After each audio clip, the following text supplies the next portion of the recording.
Howdy, everyone. Also, go check out Hand Meat Walker. Guy gave me a code. He's super chill. I'm not sponsored, by the way. I just like supporting creators. Anyways, bye.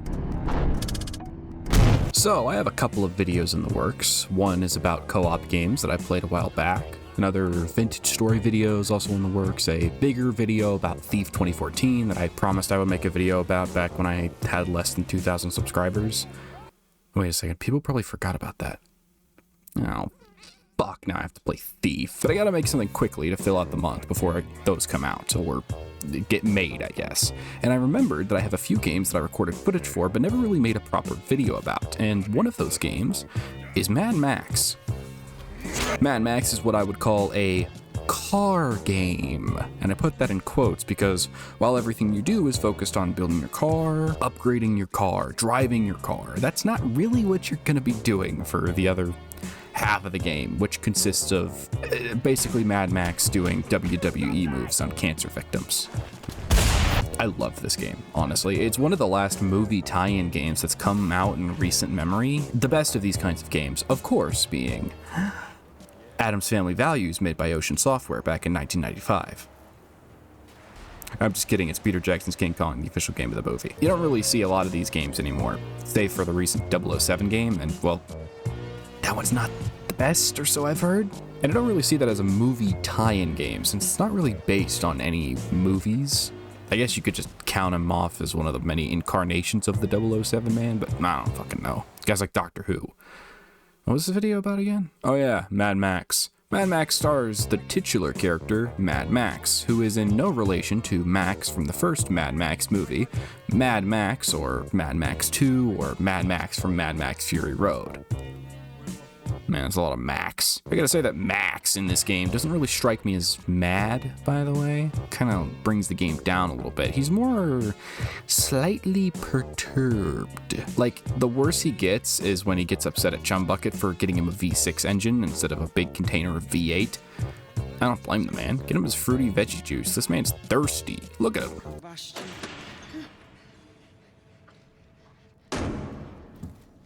What did I tell you? V8, not V6. The gameplay of this consists of WWE portions and the Australian NASCAR portions. Let's go through them really quick. I say WWE portions because Max isn't necessarily a fighter in this. Like he is, don't get me wrong, but he's not like Batman, who's doing some kung fu shit. In this, Max kind of just flails his arms around wildly with the speed of a frog with no legs. But what his enemies don't know is that Max drinks a lot of milk and V8. So his bones are dense and tough like tungsten, which makes him a force to be reckoned with.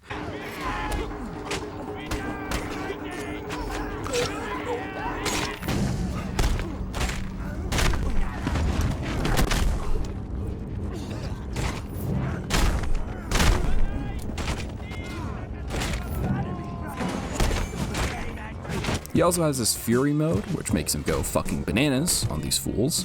The combat is actually a lot of fun and surprisingly addicting when you get into it. You can upgrade yourself with brass knuckles to make your hits harder. You have skills that make taking down certain enemies easier while also being able to scare your enemies around you.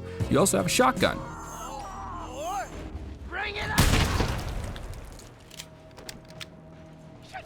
So look, I love guns, like a little too much.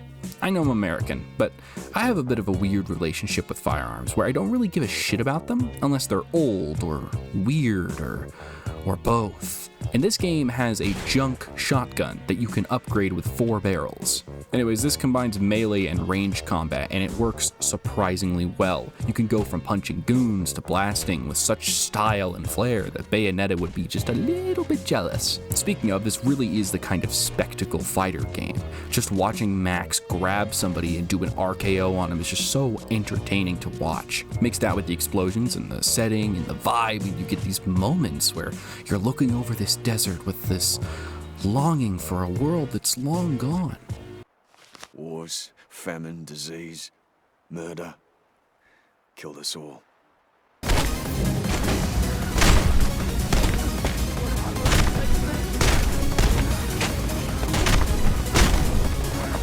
All that water Seems wasteful now.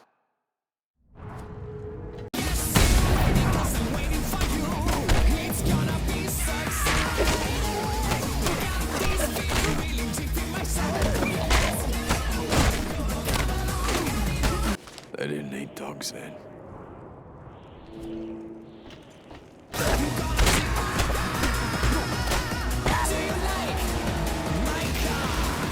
Oh shit. It feels like it shouldn't work, right? But keep in mind, this is the same setting where BDSM gimps are like a roadblock for paint jobs in your car. It works. Now, this sounds cool as fuck, but this isn't the perfect game. What's the drawback? Well, the game is easy. Like, way too fucking easy. You have this Estus flask of water, right?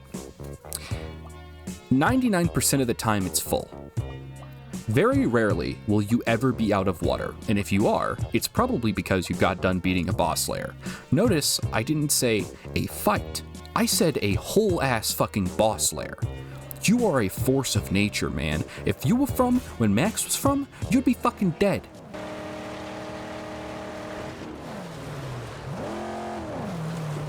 What's up, losers? Looks like you can use some monster energy. Go ahead. Take a whiff. His bones are laced with reinforced calcium and V8. He's mad. He's Australian. Dear God, he's the perfect specimen. Also, I want to point out that he's got like a leg brace on. So he's at most 75% of his power. And he's still kicking ass, which also ties into the fact that this is one of those games where you just kind of wait for the counter icon to show up. Yeah, it's really easy. There are some enemies that you can't counter, but it's not hard to beat them to a pulp.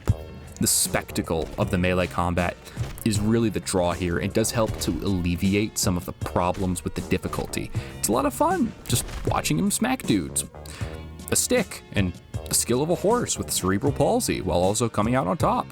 But it only goes so far. Then there's the car gameplay. I'll be the first to say it. I don't care about cars. I have a Toyota Solara, and that has a sunburn on it.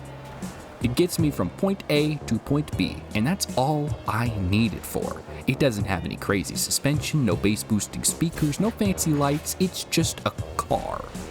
But in this game, I kinda get it.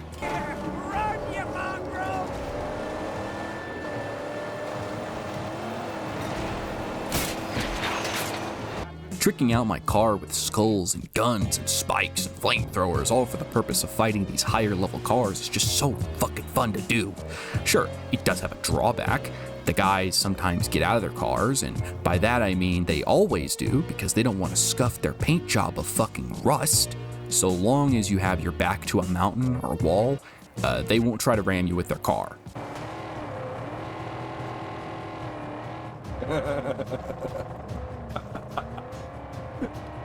Come on, hit me.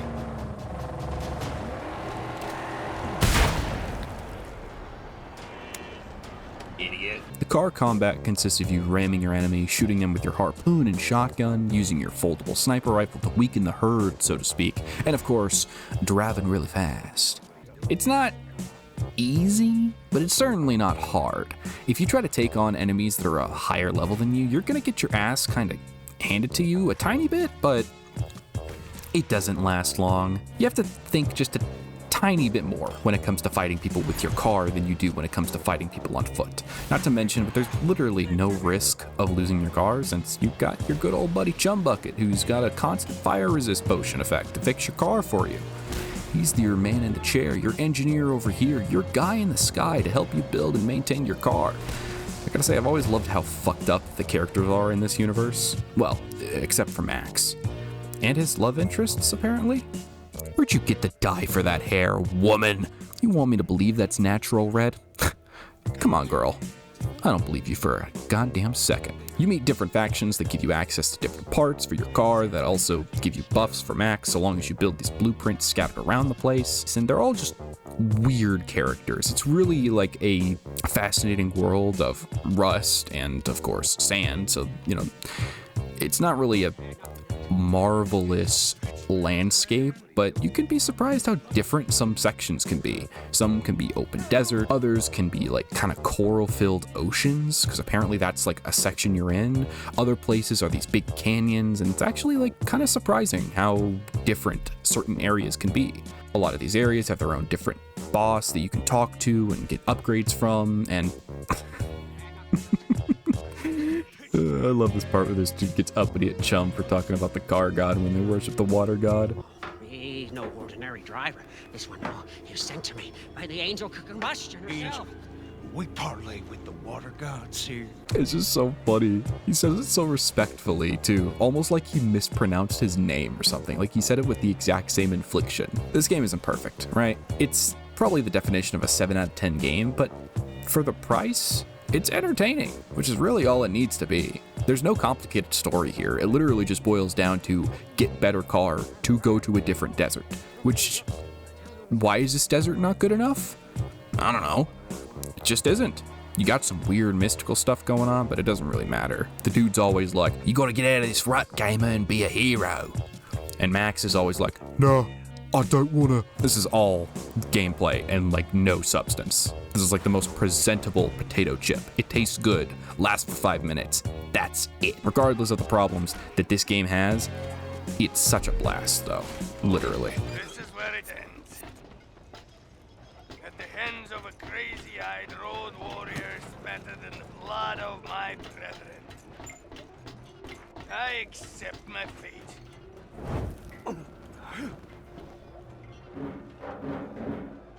I miss the time where games like this could come out and just be good.